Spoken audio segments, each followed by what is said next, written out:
வணக்கம் and welcome to 1008 soil project. Kulim Mera estate Sri Mahamariamman ஆலயத்துக்காக 1008 கோவிலேருந்து ஒரு பிடி மண் திரட்டிக்கிட்டு இருக்கேன். இன்னைக்கு பினாங் எக்ஸ்பெடிஷனில் தான் இருக்கும். அதுவும் குறிப்பாக இந்த ஒரு ஆலயம் மிகப்பெரிய விசேஷமான ஒரு ஆலயம்.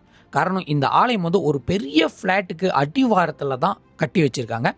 முன்பு இந்த கோவிலுக்கு முன்னாடி பெரிய ஆக்சிடென்ட் நடக்குமா. காரணம், இந்த கட்டடம்லாம் மலை மேலே தான் கட்டி வச்சிருக்காங்க. அப்போ அந்த பாதை இறக்கமாக இருக்கிற வாசி பிரேக் ஃபெயிலியர் ஆகி எவ்வளோ பேர் இந்த கோவிலுக்கு முன்னாடி இறந்து போயிருக்காங்க. பிறகு போர் வீரனை வச்சு வழிபட்டு வந்தபோது இந்த இடத்துல இறப்பு தவிர்க்க முடிஞ்சு.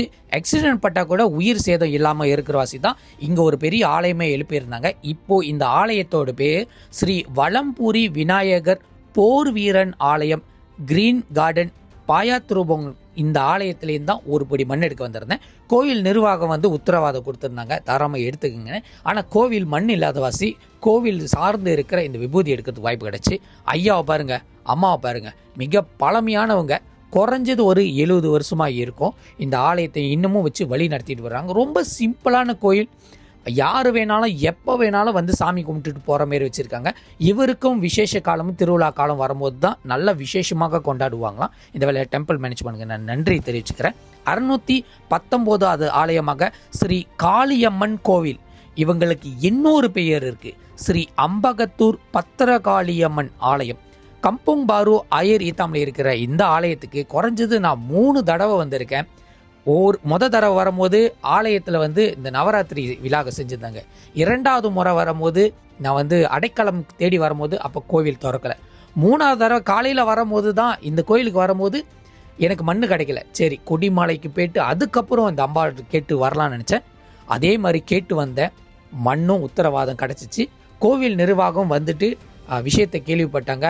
அதுக்கப்புறம் அவங்களோட பூக்குழியிலேருந்து எடுக்கிறதுக்கு எனக்கு உத்தரவாதமும் கொடுத்துருந்தாங்க. இந்த வேலையில் டெம்பிள் மேனேஜ்மெண்ட்டுக்கு மிகப்பெரிய நன்றியை தெரிவிச்சுக்கிறேன்.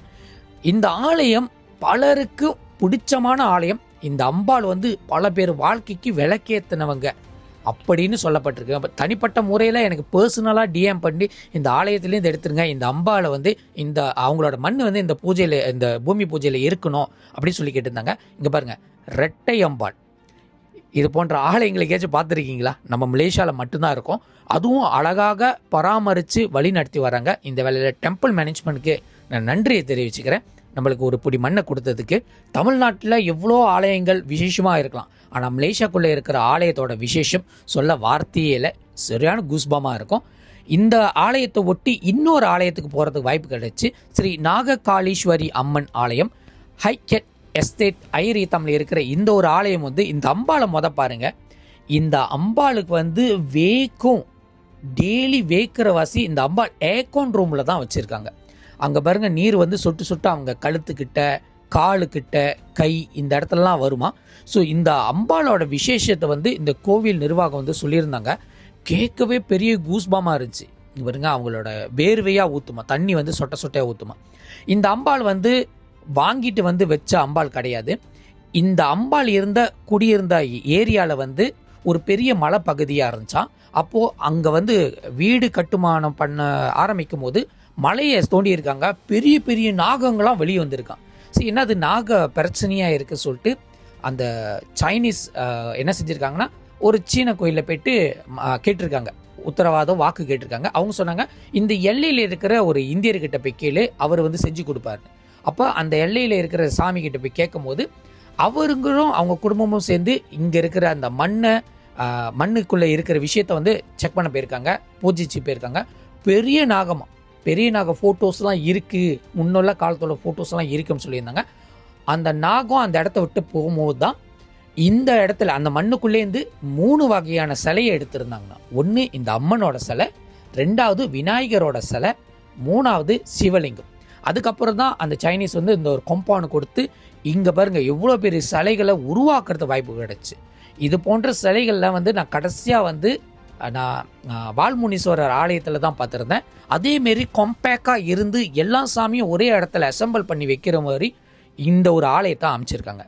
அந்த மண்ணில் தோண்டி எடுத்த சிவலிங்கத்தை பார்த்தீங்கன்னா இந்த சிவலிங்கம் தான். அந்த ஆலயத்துக்கு ஏற்ற மாரி அழகாக கோவிலை அமைச்சு வச்சுருக்காங்க. பக்த பெருமக்கள்லாம் வணங்குற அளவுக்கு இந்த கோவிலை டிசைன் பண்ணி வச்சுருக்காங்க. பலவிதமான விழாக்களை வந்து ஸ்டில் மெயின்டைன் பண்ணுறாங்க. அதே நேரத்தில் இந்த அம்பாளுக்கு வந்து பூக்குழியும் எடுக்கிறாங்க. அது மட்டும் இல்லை, கோபுரத்தில் பாருங்கள் அம்பாளை வந்து எவ்வளோ அழகாக வடித்து வச்சுருக்காங்கன்னு. இன்னும் கொஞ்ச நாளில் வந்து திருப்பணி நடத்த போகிறாங்கன்னா, ஒரு கோபுரத்தில் கலசத்தில் 5 தலை நாகம் இருக்கிற கோவில் மிக குறைவான கோவில். அதில் நான் பார்த்த 2 கோயில் வந்து, முதல் கோயில் இந்த கோயில், இன்னொரு கோயில் அதோட லிஸ்ட்டை மறந்துட்டேன். பட் இந்த கோவில் பார்க்க ரொம்ப ரொம்ப விசேஷமாக இருந்துச்சு. இந்த ஆலயத்துலேருந்து கண்டிப்பாக ஒரு பொடி மண் எடுக்கணும்னு சொல்லிட்டு இந்த ஆலயத்தை சார்ந்து இருக்கிறவங்க வந்து கோரிக்கையாக வச்சுருந்தாங்க. அவங்களோட பூக்குழி மண் எடுக்கிறதுக்கு எனக்கு வாய்ப்பு கிடச்சி இந்த வேலையில் டெம்பிள் மேனேஜ்மெண்ட்டுக்கு நான் நன்றி தெரிவிச்சுக்கிறேன். அடுத்து அருள்மிகு ஸ்ரீ ருத்ர வீரமுத்து மகாமாரியம்மன் தேவஸ்தானத்திலேருந்து ஒரு பொடி மண் எடுக்க வந்திருக்கேன். இந்த ஆலயம் வந்து ஒரு மலைமேட்டில், அதாவது கொடிமலைக்கும் கெக்லோசி டெம்பிளுக்கும் நடுவில் நீங்கள் அந்த பாதையில் போகும்போது இந்த அம்மன் வந்து மலைமேட்டில் பார்ப்பீங்க. வரலாறு எடுத்த பார்த்தோமா, இந்த ஆலயம் வந்து மிக பழமையான ஆலயம் பிணைங் நகரத்துக்குள்ள, அதாவது 1886 கட்டப்பட்டதுன்னு அப்படியே சொல்லியிருக்காங்க. என்ன இந்த இன்ஃபர்மேஷன் தவறாக இருந்துச்சுன்னா எனக்கு கீழே இருக்கிற கமெண்ட் செக்ஷனில் கரெக்ஷன் பண்ணியிருக்கேன். ரொம்ப சிம்பிளாக இருந்தால் கூட இந்த ஆலயம் மிகப்பெரிய பிரம்மாண்டத்தை தான் வச்சுருக்காங்க. இந்த அம்மனும் நீங்கள் பார்க்கணுமே, டேங்கப்பா, மிகப்பெரிய பழமையான அம்மனை இன்னமும் ப்ரிசர்வ் பண்ணிகிட்டு இருக்காங்க. அதே நேரத்தில் அவங்களோட உற்சவரும் சொல்ல வார்த்தையே இல்லை. அம்பாள் வந்து ஒரு பெரிய மகாராணி, பெரிய கோட்டைக்குள்ள ஒரு ராணியாக வலம் வந்துக்கிட்டு இருக்காங்க. அவங்கள பார்க்கும்போது மனசுக்கு ரொம்ப ரொம்ப நிறைவாக இருந்துச்சு. ஆலய நிர்வாகிகிட்ட வந்து ஒரு புடி மண்ணை எடுக்க போகிறேன்னு சொல்லிட்டு உத்தரவாதம் கேட்டிருந்தேன். அவங்களும் தாராளமாக எடுத்துக்குங்க, கோயிலுக்கு உண்டான விஷயத்துக்கு தானே சொல்லிட்டு அனுமதியும் கொடுத்துருந்தாங்க. நான் எடுக்க நேரங்கள் வந்து கடந்து போயிட்டே இருந்துச்சு. இருந்தாலும் விறுவிறுன்னு மண்ணை எடுத்துகிட்டு வீடியோஸ் எடுக்கிறதுக்கு எனக்கு டைம் பத்தாத மாதிரி இருந்துச்சு. இல்லாட்டி இன்னும் இந்த கோவிலோட அழகுகளை வந்து செக்ரிகேட் பண்ணி உங்கள்கிட்ட வந்து கொடுத்துருப்பேன். அம்பாலோட பூக்குழியிலேருந்து நான் எடுத்துக்கிறேன் அப்படின்னு சொல்லும் போது அந்த கோயிலோட செக்ரட்டரி வந்து அனுமதி கொடுத்துருந்தாங்க. இந்த வேலையில் டெம்பிள் மேனேஜ்மெண்ட்டுக்கு வந்து நான் நன்றி தெரிவிச்சுக்கிறேன்.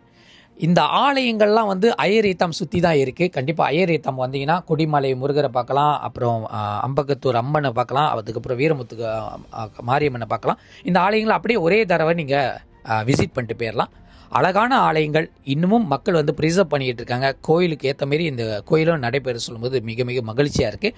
அடுத்து இறுதியான ஆலயம் பிணைங் மாநிலத்துக்குள்ளே, அதாவது பிணைங் ஐலண்டுக்குள்ளே நான் எடுக்க போகிற இறுதியான ஆலயம் ஸ்ரீ முன்னீஸ்வரர் கோவில் தண்ணீர்மலை பிணைங். அதாவது தண்ணீர்மலை முருகனோ மீனாட்சி சுந்தரேஸ்வரன் கோவிலுக்கோ இல்லாட்டி கீழே இருக்கிற செட்டி கோயில் முருகர் ஆலயத்துக்கு போகிறதுக்கு முன்னாடி இந்த ஒரு முன்னீஸ்வரரை கண்டிப்பாக பார்த்துட்டு தான் போனோம். தைப்பூசத்துக்கு இவர்கிட்ட அனுமதி கேட்ட பிறகு தான் அந்த எல்லைக்குள்ளே போக முடியும். அந்த ஒரு எல்லையிலேருந்து ஒரு பிடி மண் எடுக்கிறதுக்கு எனக்கு பெரிய பாக்கியமாக தான் நான் கருதுகிறேன். அதுக்கு உண்டான அனுமதியும் கொடுத்துருந்தாங்க.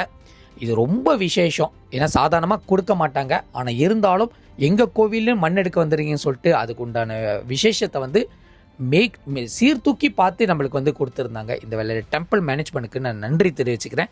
ஐயனை பாருங்கள் எப்படி இருக்காருன்னு. தைப்பூசத்தில் பார்த்துருப்பீங்க, ஒவ்வொரு தைப்பூசத்துக்கு இவர்கிட்ட தான் தேங்காய் உடைச்சிட்டு போனோம். அதுதான் உத்தரவு, அதுதான் ஐதீகம். இந்த வேலையில் அவங்களோட ஸ்தல விருச்ச மரத்துலேருந்து ஒரு பிடி மண்ணை கொடுத்துருந்தாங்க. இந்த வேலையில் டெம்பிள் மேனேஜ்மெண்ட்டுக்கு நான் நன்றி தெரிவிச்சுக்கிறேன். அடுத்த ஆலயத்தோட பதிவுகளை தொடர்ச்சியாக பாருங்கள். இது உங்களுக்கான நிகழ்ச்சி. நான் சந்திரநாத் ரோணாச்சாரியார்.